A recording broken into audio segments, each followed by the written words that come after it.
What's going on, folks? Today I had the experience of finishing up this 17th century RPG named Greedfall. And already I'd like to say that from what we've been given here, what they had to work with considering the budget totaling around just over $5 million, and the fact that their team hadn't been that big before they started development, they have definitely delivered a very adequate RPG experience given those circumstances. It's a game that takes you on a journey that seems to have very good dynamics to it, but ultimately starts to round up in the same place around the end. You play as the legate of the Congregation of Merchant factions, and due to your status you float between the factions of Tier 4D. On one hand you've got the science-based faction of the Bridge Alliance, the religious zealots of Telemay, and the proud people of the natives. Alongside these you've also got the mercenary company of the Coin Guard with the honorable pirate faction of the Naughts. During my time with the game, it was a big pleasure to experience the story while interacting with different characters, learning about the lore events that happened on the continent and the history of each faction, both good and bad. The game presents all kinds of secrets about its story and immediately takes the opportunity to attempt to pit you against the other factions. Now I personally supported the faction of the natives, but the cool thing about the game is that there's always a different story, an ending to pursue. The game unfortunately does not have a new game plus feature or continuation after you beat the main story, which only leads you to wanting more for a sequel.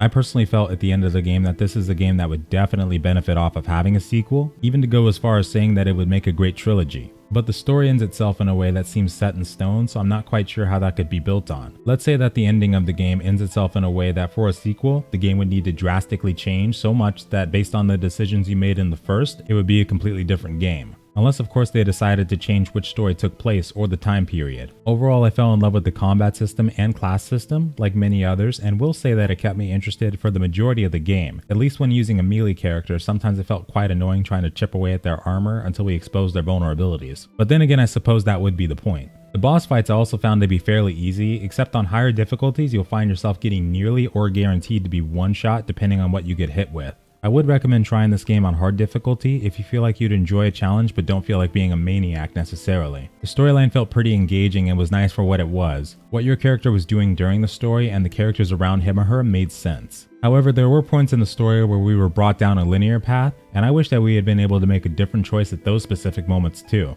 I had at least 4 or 5 of those different moments during the game, especially when it came to letting certain characters live and the decision to attack others. Luckily though, the game makes up a bit for that due to the fact that the game is fully voiced for male and female. A game of this size and budget is one that I wouldn't expect to fully have that, judging by we're using custom characters male and female, as opposed to a predefined character such as Scarlett from The Witcher 3. I still give games bonuses for having it because of how much we lacked it in certain RPGs over the years. And speaking of the conversation system, one thing I will mention is that during certain conversations you'll probably notice certain issues with the lip syncing, and it may bug you once or twice. Now it's nothing like Mass Effect Andromeda when it started, but it's definitely noticeable, including the parts where their eyelids get shut. And you'll probably notice a couple other bugs throughout the game. But lastly, I would say that for $50 you could do a lot worse, but I would only recommend this if it's a game you feel like it's one you would enjoy. It doesn't have the budget of Witcher 3 or the large world of Dragon Age, but it does provide a good enough RPG experience to feel as if you got your money's worth. Graphically, it's a beautiful sight, and the fact that the developers created an entirely custom language that they taught to members of their studios and voice actors ended up being a nice bonus. In conclusion, I would say that Greedfall is a game worth playing and especially worth buying on sale if you're not 100% sure about it currently, but there is no rush considering there's nothing at the end, so you don't have to worry about getting into it as fast as possible. If you do decide to pick it up, I very much hope you enjoy it, and thank you for joining me today as well.